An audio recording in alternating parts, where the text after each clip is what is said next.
Halo everyone, Assalamualaikum warahmatullahi wabarakatuh. Nama aku Ahmadani Saputri dari kelas 11 IPS 5. Di sini aku bakal ngejelasin tentang if conditional sentences. Oke, kita mulai dari apa itu if conditional. If sentences atau conditional sentences adalah ungkapan dalam bahasa Inggris yang menjelaskan bahwa suatu situasi bergantung pada situasi yang lain.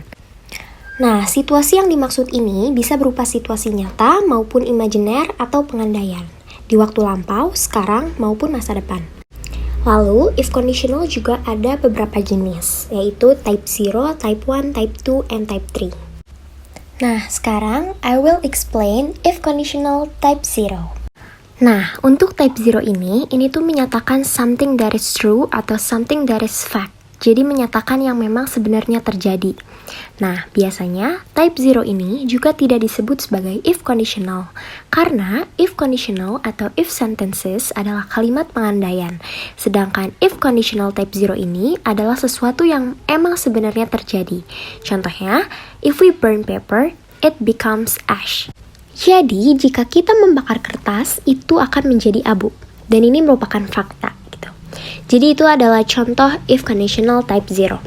Now let's see the sentences. Jadi sekarang kita bakal menganalisis struktur dari if conditional type 0. Oke, di sini kan ada if, lalu ada simple present tense yang di sini ada subject dan verb, lalu koma, terus simple present tense lagi yang ada subject dan verbnya. Oke, kita lanjut ke if conditional sentences type 1. Jadi conditional sentences type 1 itu as possible situation in the present or future. Jadi ini tuh menyatakan kemungkinan di masa sekarang atau masa yang akan datang.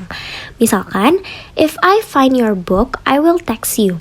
Nah, ini adalah sebuah kemungkinan ya. Jadi bisa bukunya ketemu atau tidak. Jadi kalau misalkan bukunya ketemu, aku bakal mengirim pesan.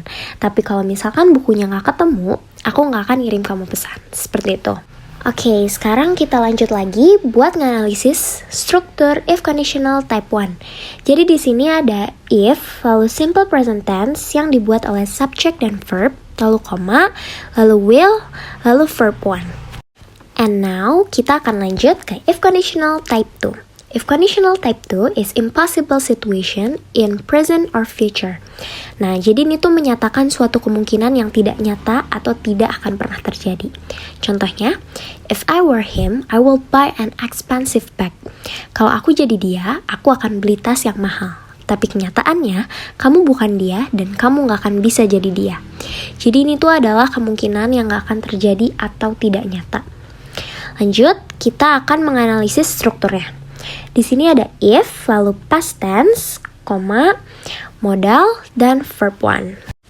Oke, sekarang udah yang terakhir. Di sini ada if conditional type 3, yaitu sesuatu yang tidak terjadi di masa lalu. Jadi something didn't happen.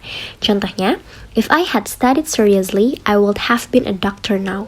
Kalau aku belajar yang serius, aku akan jadi dokter sekarang. Tapi faktanya, I didn't study seriously and I wasn't a doctor. Nah, bedanya dari if conditional type 2 adalah kalau type 2 itu menggunakan situasi yang unreal dan faktanya pakai simple present tense. Kalau type 3 itu faktanya menggunakan past tense. Karena situasi ini tidak terjadi di masa lampau. Oke, kita lanjut lagi ke strukturnya. Yaitu ada if, lalu past perfect tense, lalu koma, lalu modal, lalu have, dan yang terakhir ada verb 3. And yeah, that's all from me. Thank you for today. Mohon maaf bila ada salah kata atau salah dalam pengucapan. Wabillahi taufiq wal hidayah. Wassalamualaikum warahmatullahi wabarakatuh. Goodbye.